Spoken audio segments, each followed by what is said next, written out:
בנימה נפש יהודי הומייה ופתק מזרח קדימה עין לציון סופיה עולו עבדה תקוותנו התקווה בשנות 2000 להיות עם חופשי בארצנו ארץ ציון ירושלים להיות עם חופשי בארצנו ארץ ציון ירושלים.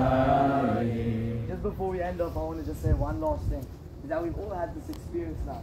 We've all felt what it's like to come and see all of this tragedy.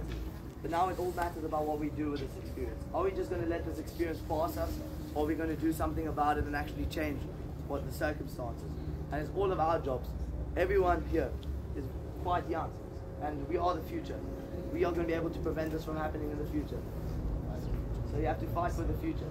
And learn where it's. Amen.